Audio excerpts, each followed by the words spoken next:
eu queria convidar você para que possamos juntos abrir a Bíblia. Acredito que o texto também pode estar sendo colocado aqui, mas você pode abrir para acompanhar também o contexto da passagem. Em Isaías, profeta Isaías, nós vamos ler um verso do livro de Isaías e nós vamos fazer uma reflexão, vamos fazer uma meditação nesse texto, que nós possamos estar com o nosso coração aberto, com os nossos ouvidos atentos para aquilo que o Senhor, pela sua palavra, irá falar conosco, assim como Ele já tem falado durante todo este culto, no livro de Isaías.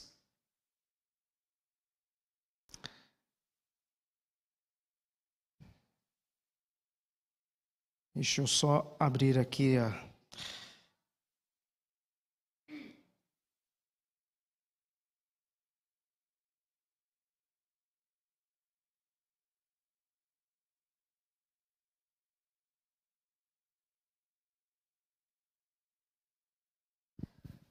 Isaías capítulo 7.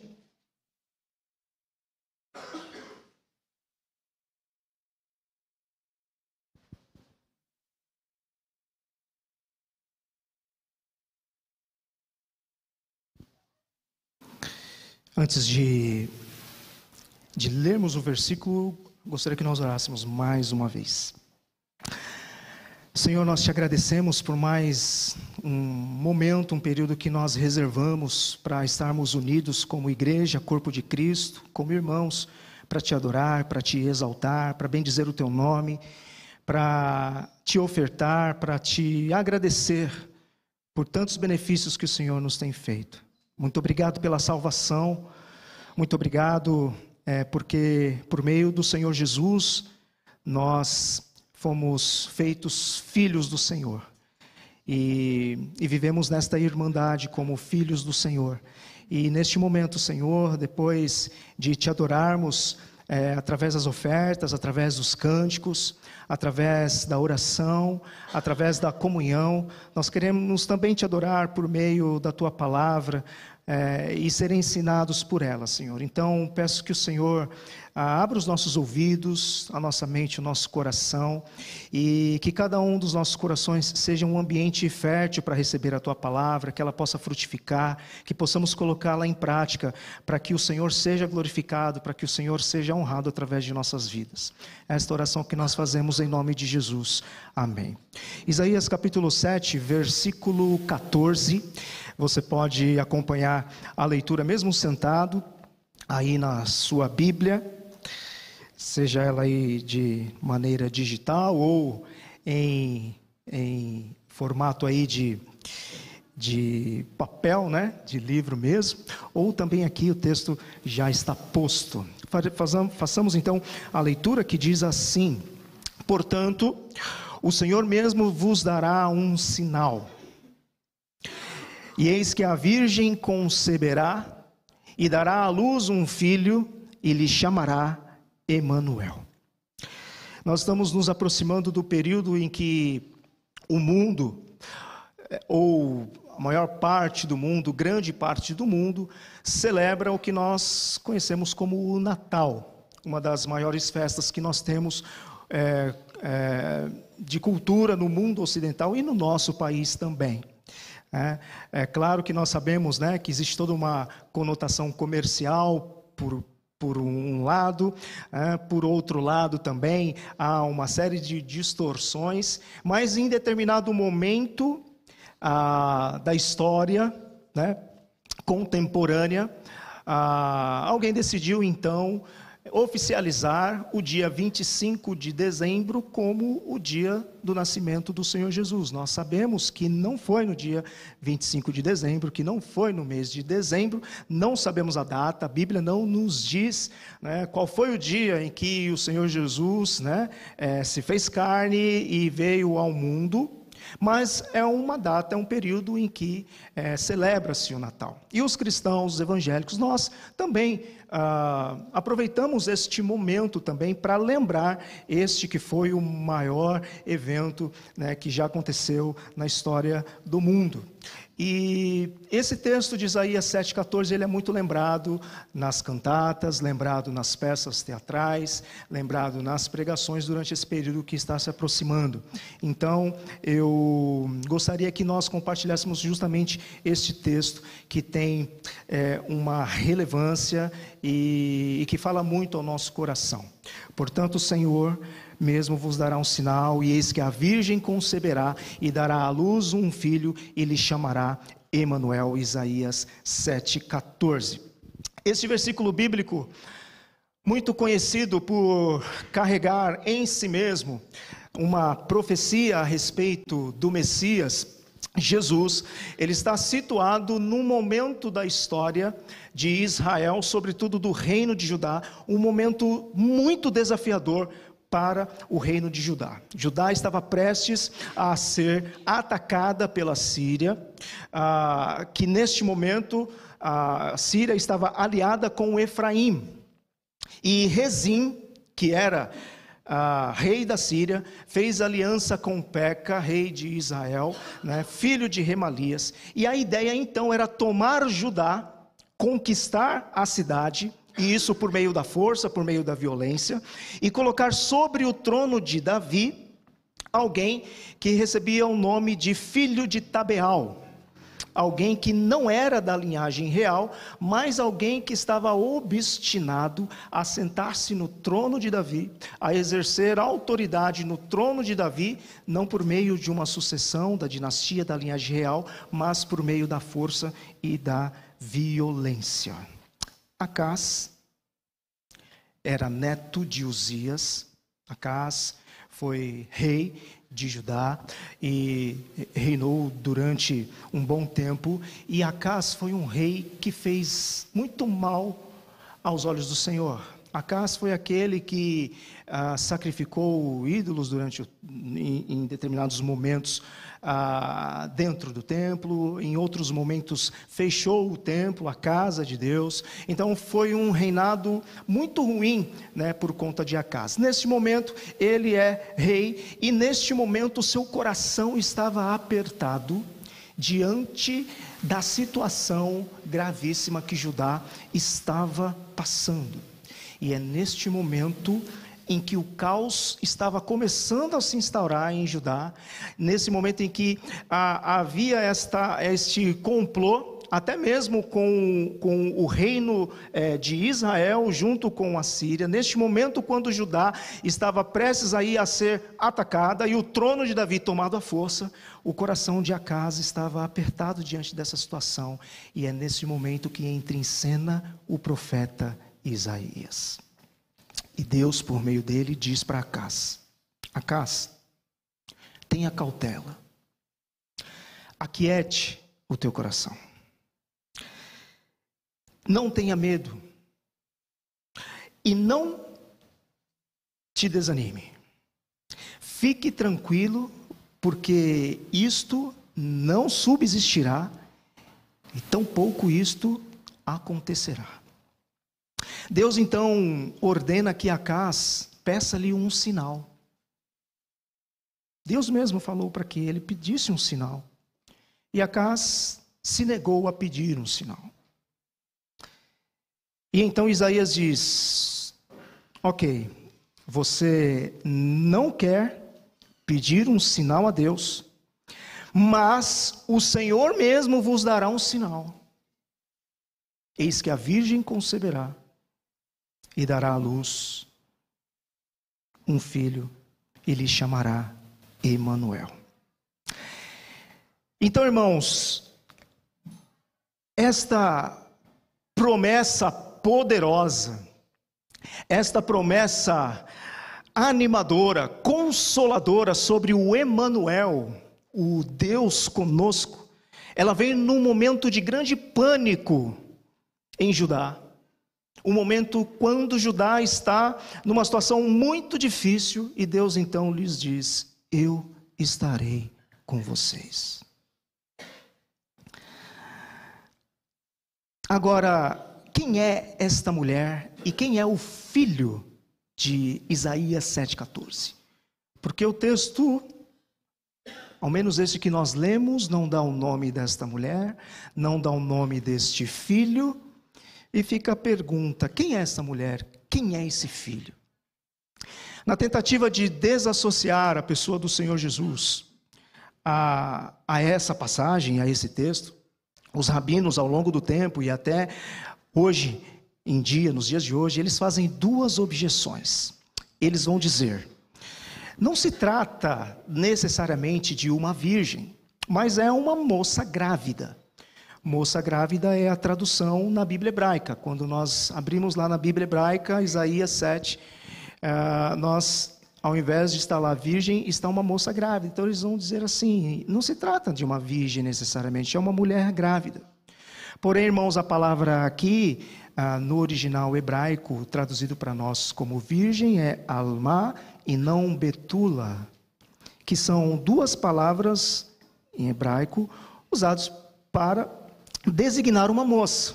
Você vai encontrar essas duas palavras que podem ser usadas para expressar a condição de uma mulher, de uma moça. Porém, em todos os momentos no texto bíblico que betula aparece, há a necessidade de uma explicação para deixar claro a situação do estado de virgindade ou não da jovem. Enquanto que alma, que está presente no texto de Isaías 7,14, nas 7 ocasiões onde ela aparece no texto hebraico do Antigo Testamento, ela não precisa de nenhuma nota de explicação, deixando claro que se trata de uma virgem. Tanto é que há um texto em Joel que usa a palavra lá, betulá, e é uma moça que ela não é virgem, é uma mulher que já não estava mais no seu estado de virgindade. Mas todas as vezes que alma aparece no texto, todas elas estão dentro desse contexto. A própria Septuaginta, que é a versão grega do texto hebraico, há centenas de anos antes da vinda do Senhor Jesus, durante ali o período interbíblico, foi feita esta tradução, e quando os sábios judeus foram fazer a versão do grego para o hebraico, porque era o período helenístico, onde a Grécia estava dominando muitos lugares e um império grande. Então a cultura helenística, a cultura grega era muito forte. Então o grego era uma língua muito falada em várias partes do mundo, e o texto hebraico também, a Bíblia hebraica, o Antigo Testamento foi traduzido, e esses judeus, quando eles chegaram nesse texto, eles traduziram a palavra alma pela palavra grega paternos, que significa virgem. E também o argumento lógico contra esta posição de que não era necessariamente uma virgem, é que há um sinal de Deus que está claro aqui, que deveria ser algo extraordinário. Esse sinal que foi anunciado ali para Acaz, que Deus mesmo tomou a frente para dar esse sinal, deveria ser um sinal extraordinário, um sinal sobrenatural, algo miraculoso aconteceria, e está justamente no fato de uma virgem conceber, porque uma mulher não virgem vir a ter filho, a dar à luz, não é um sinal, é algo normal. O segundo ponto levantado pelos rabinos é que este filho prometido aqui, esse texto não é um texto messiânico que os cristãos utilizam para dizer que é Jesus e que então ele teve um nascimento virginal, envolvido pelo Espírito Ruach HaKodesh, o Espírito do Eterno, e que então ele está cumprindo uma profecia do Antigo Testamento. Não, esta criança aqui é aquela que nasceu no capítulo 8, versículo 3, concebido pela profetisa. É uma criança em que, no próprio capítulo seguinte, diz que ela nasceu. Considerando que se trata ali do contexto imediato, porque nós lemos Isaías 7, e no capítulo 8, versículo 3, já tem de fato ali uma criança nascendo de uma profetisa, pode fazer sentido que seja mesmo, porque nós não podemos ignorar que, é claro, o Senhor prometendo o nascimento de uma criança, no capítulo 7, versículo 14 que nós lemos, e 2 versículos após este, no versículo 16, diz que a criança, antes que ela soubesse a diferença entre o bem e o mal, ou seja, a criança ainda no estado de bebê, a terra dos reis que estavam ali querendo atacar Judá seria desamparada. Então, como é que nós podemos entender isso? O que eu creio que acontece aqui é que os teólogos chamam de dupla referência. Como é o que acontece, por exemplo, em 2 Samuel capítulo 7, quando é tratado ali a respeito da aliança davídica. Lá em 2 Samuel capítulo 7, o Senhor está dizendo que da casa de Davi, da linhagem de Davi, haveria uma sucessão, uma dinastia, o reino ele seguiria por ali, e nós vemos ali claramente o Senhor falando a respeito de Salomão, o filho de Davi. Mas ao mesmo tempo, o texto ali vai falar de um rei eterno e um reinado eterno, que já não cabe mais à pessoa de Salomão, mas já tem ali uma referência a respeito do Messias e o reino messiânico, o reinado do Messias que é eterno. Então esse texto é uma dupla referência. Assim como também, por exemplo, o texto de Isaías 14, Ezequiel 28, muitos estudiosos e teólogos vão dizer ali, no texto de Isaías 14, o Senhor está lançando um julgamento sobre o rei da Babilônia. E em Ezequiel capítulo 28, o Senhor está lançando um julgamento sobre o rei de Tiro. Mas também alguns estudiosos entendem que o texto vai falar de aspectos que fogem da possibilidade de ser o rei de Tiro e no outro texto o rei da Babilônia, porque vão trazer questões e momentos e ambientes onde eles não estavam, como por exemplo, ao se referir a esses homens, em determinado texto vai chamá-los de querubim da guarda, vai dizer tu que estavas no Éden, tu que encheu o seu coração de orgulho e queria subir aos altos céus, e muitos teólogos vão dizer aqui é um texto de dupla referência, ao mesmo tempo em que de fato Deus está lançando um julgamento sobre o rei de Tiro e no outro texto sobre o rei da Babilônia, também há uma referência a Satanás. E esse texto aqui, eu creio também ser uma dupla referência. De fato, tem uma criança que nasce logo no contexto da passagem, no capítulo 3, no versículo 3 do capítulo 8. Porém, quando o texto deixa bem claro que uma virgem conceberá, já não pode ser a profetisa. Já não pode ser aquele momento quando aquela criança nasceu. Então é um texto de dupla referência.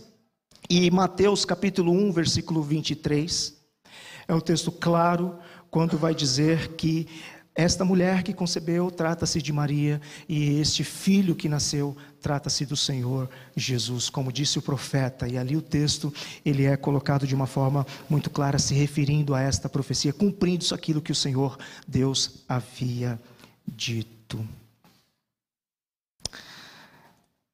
Dadas estas observações, e um pouco do contexto em que essa passagem se encontra, e esses aspectos importantes, eu gostaria de agora, nós nos atermos daqui para frente no significado desta expressão poderosíssima que carrega este nome Emanuel. E nós refletirmos então ao longo de alguns textos, ao longo de alguns momentos da história bíblica do Antigo Testamento, e de toda a Bíblia, sobre a presença de Deus no meio do seu povo.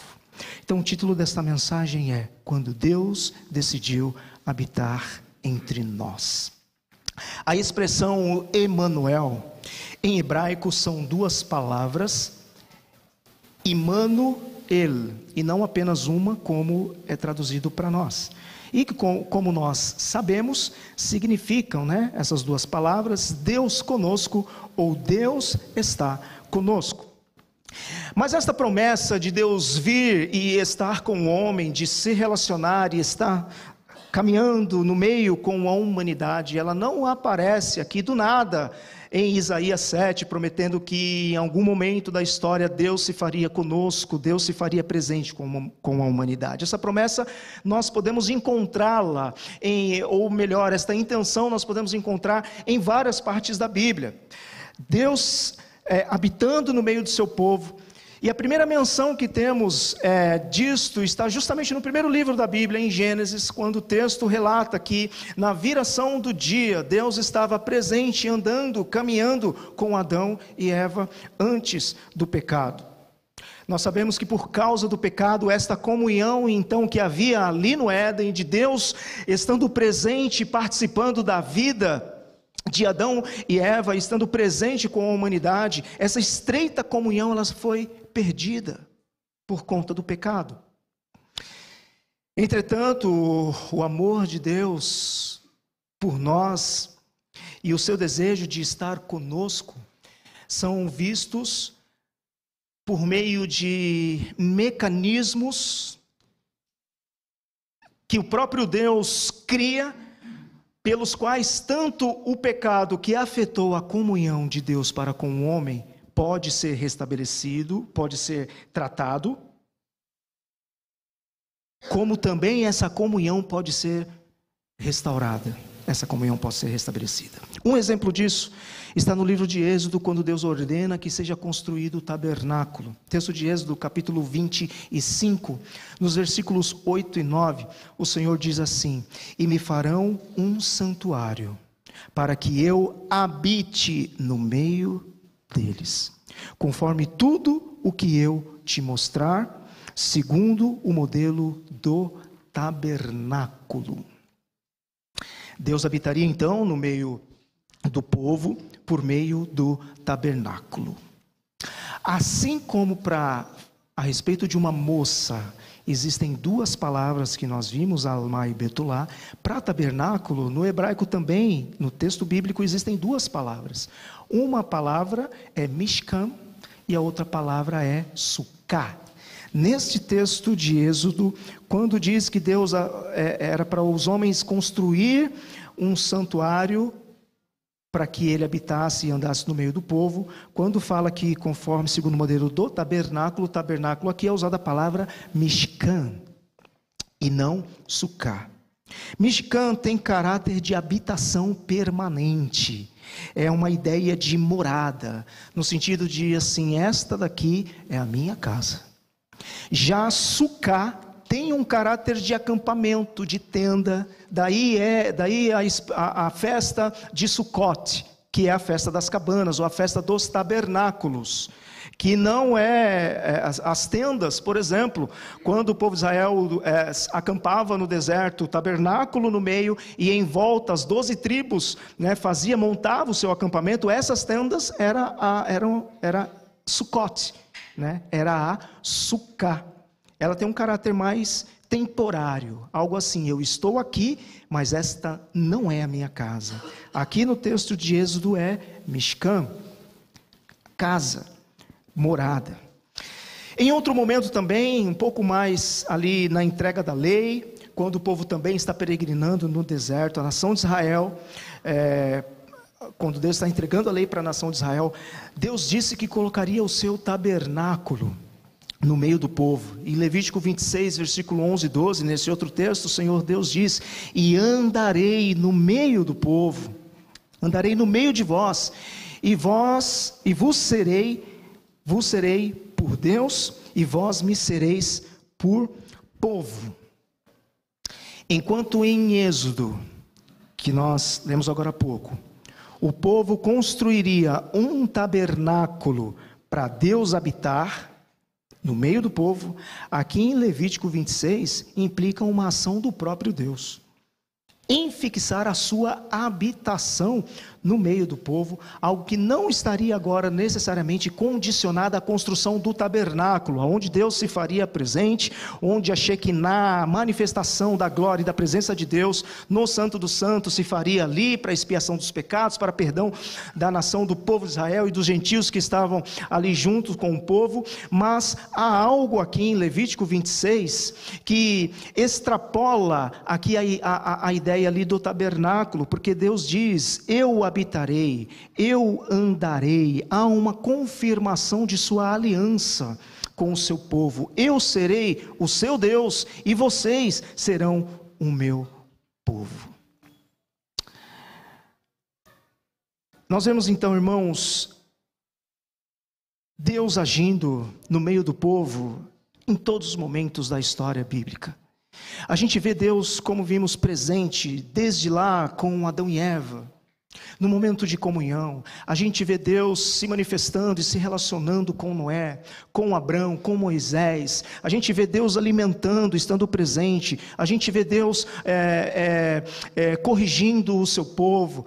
A gente tem no aspecto, quando nós olhamos para as Escrituras, a gente vê dois atributos de Deus, que é a transcendência, um Deus que é transcendente, ou seja, Deus é alguém que está acima da sua criação, ele não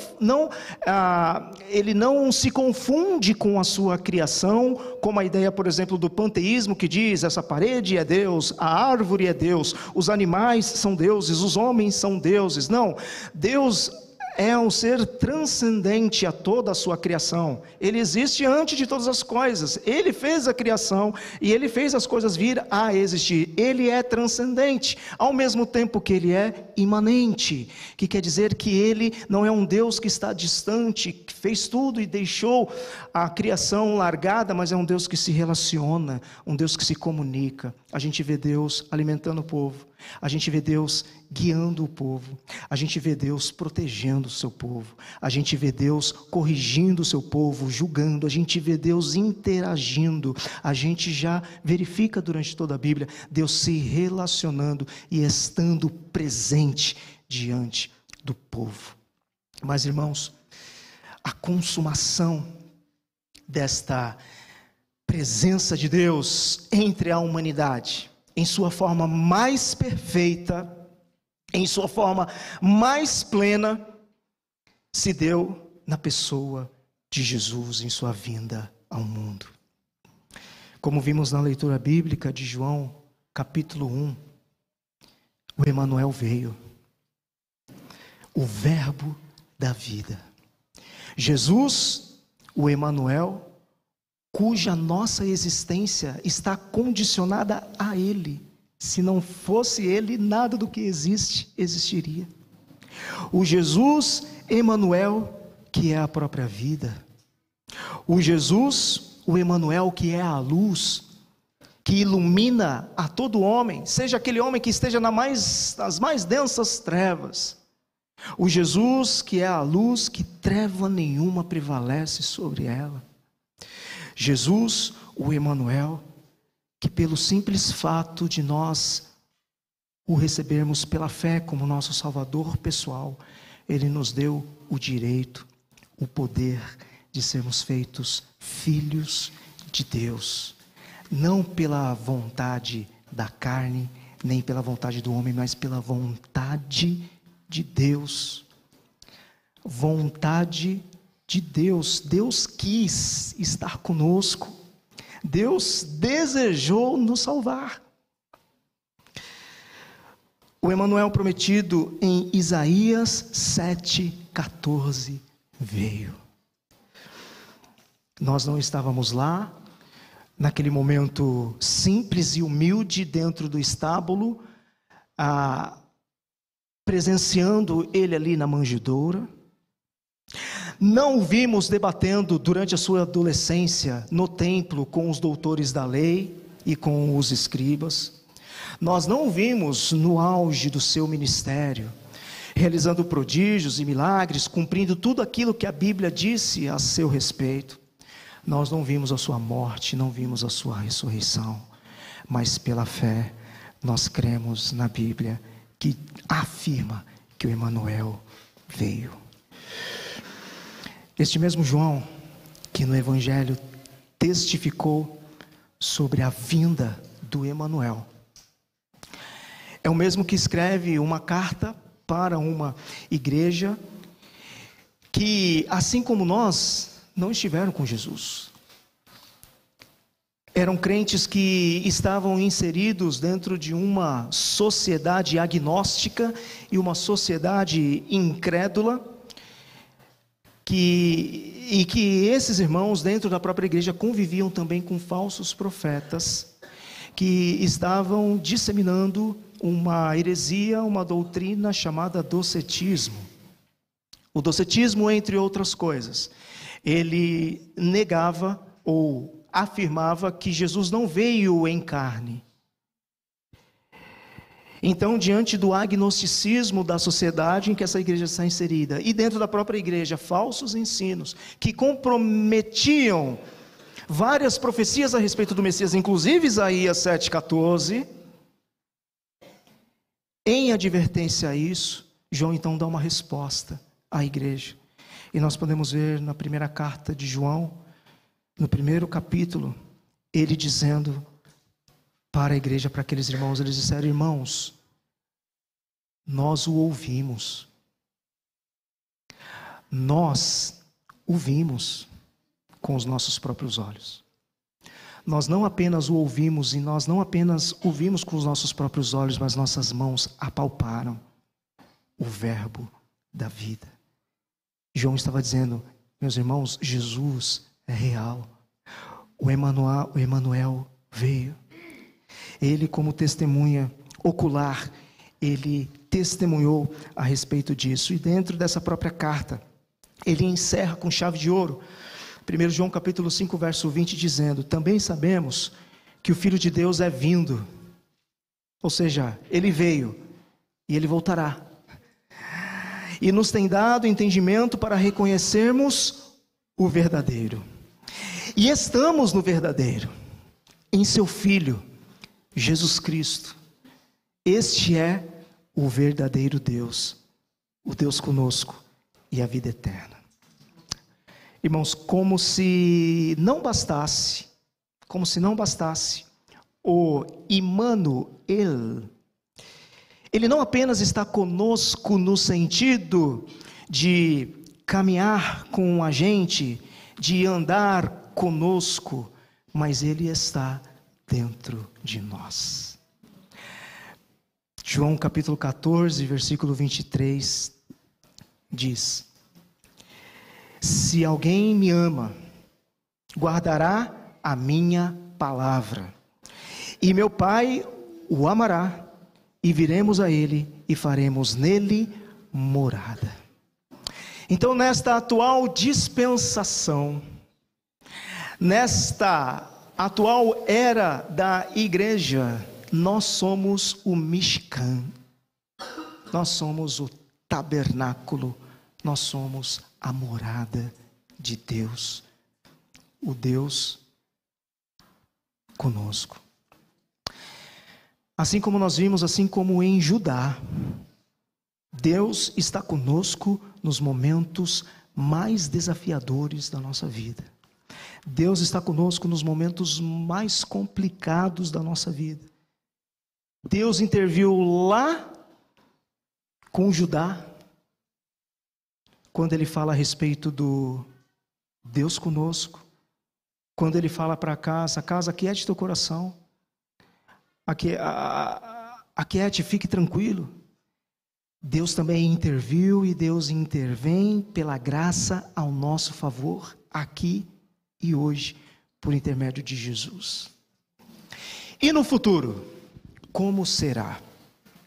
Em Apocalipse capítulo 21, dos versículos 3 e 4 diz, obviamente o futuro em relação aqui a nós: e ouvi uma grande voz do céu que dizia: eis aqui o tabernáculo de Deus com os homens, pois com eles habitará, e eles serão o seu povo, e o mesmo Deus estará com eles, e será o seu Deus. E Deus limpará de seus olhos toda lágrima, e não haverá mais morte, nem pranto, nem clamor, nem dor, porque já as primeiras coisas são passadas. Então, meus irmãos, no final de todas as coisas, toda a terra, quando novos céus e nova terra, toda a terra se tornará o tabernáculo de Deus, enquanto Ele reina por toda a eternidade. E eu fico imaginando que alegria pode haver do que... uma maior alegria que pode acontecer do que nós estarmos para sempre na presença de Deus, do Deus por toda a eternidade. É até difícil nós podermos imaginar Como será quando nós estivermos habitando corporalmente com Jesus, com Deus, para sempre? Porque uma vez com Deus conosco, para sempre com o Deus conosco. Então, da próxima vez que você ler a passagem de Isaías 7,14, pense que o plano de Deus é habitar com você por toda a eternidade, e não somente espiritualmente falando, mas substancialmente falando também. E pense que toda a obra de Jesus, ela objetiva esse cumprimento deste plano de Deus. Então, meus irmãos, pensem no seu retorno e na eternidade com Ele, com o Emanuel, com o Deus conosco.